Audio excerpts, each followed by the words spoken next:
We know how important preventative maintenance is at work, but are we also doing preventative maintenance on ourselves? Stay tuned as I share a couple of tips to help you be the best you.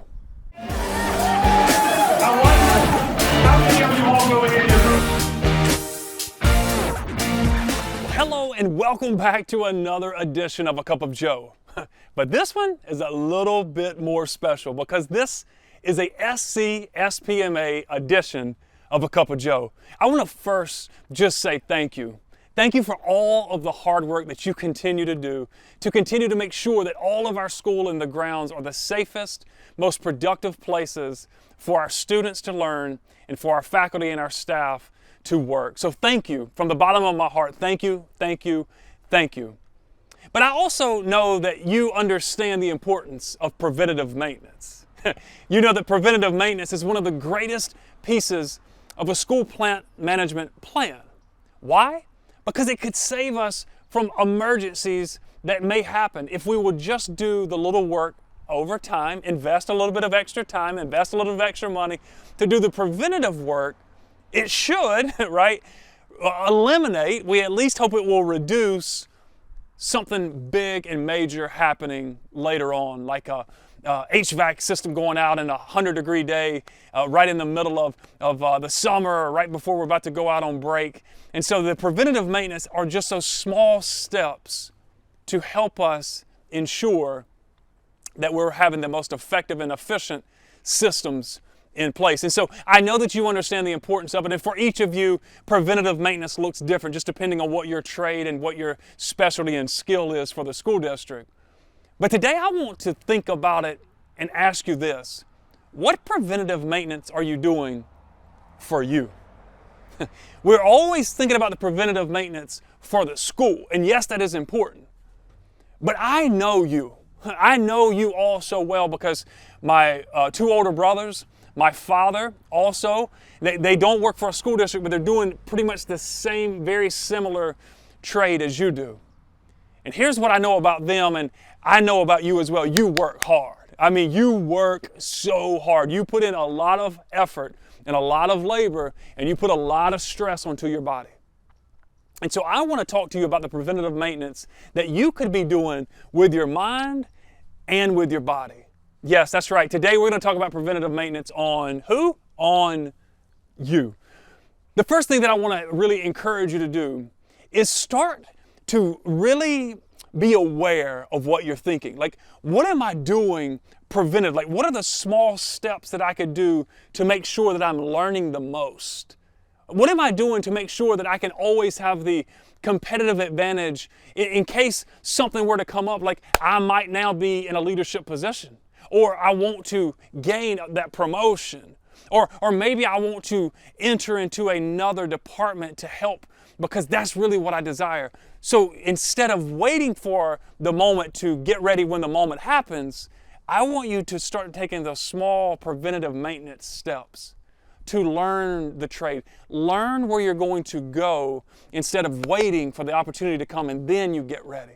Because just like when we're doing preventative maintenance with our HVAC or with our walk-in freezers or coolers in the kitchens, what we do is that we're trying to save ourselves from having a huge headache of a big emergency outbreak. And so the preventative maintenance is what we do all along the way.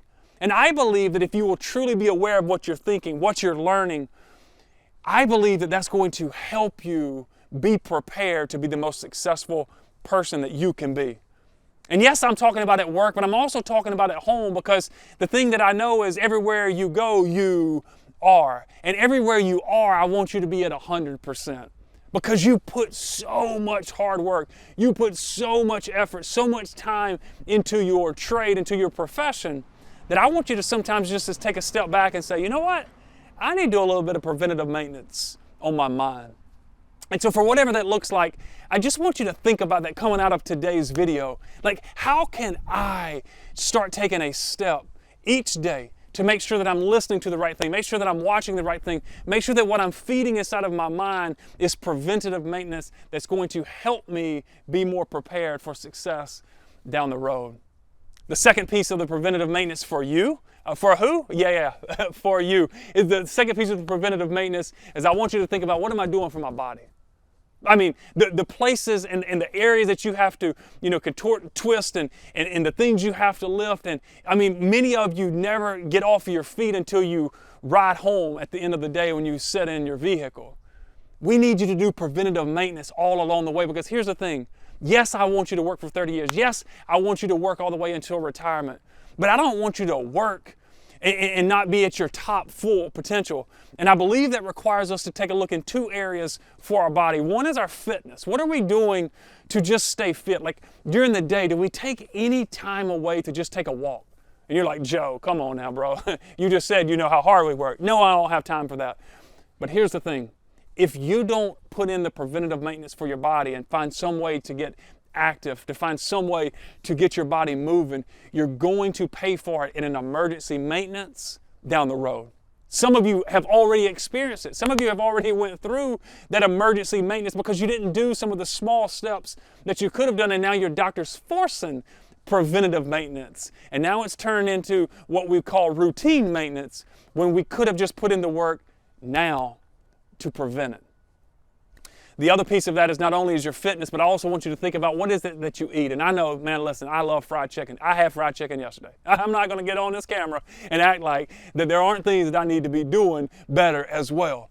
But I also know this, that if I want to be healthy when I have grandchildren and run around with them, I know that there's some small steps of preventative maintenance that I must do with what I eat as well. How much sugar am I taking? How much water am I taking in? How much fried food? All those different things. And I'm not here to preach to you by no means. I just simply want to see you be the best you that you could possibly be. Because here's the thing. Without you, our schools cannot be what they are. Without you, our schools and our parents couldn't trust the safety of the air quality, trust the safety of the campus security, trust the safety of the playgrounds. What you do is so vital to the growth of every single student inside of the school. We need you. We need you. But I really want you to understand this, because, again, you have a heart to just put it all in and to do it and put it all into your work. But I just want you to hear me today. Would you please just take that consideration to put in preventative maintenance for your mind? Be a learner. What are you listening to? What are you thinking? And would you put in that preventative maintenance steps into your body? How active am I being? What am I eating?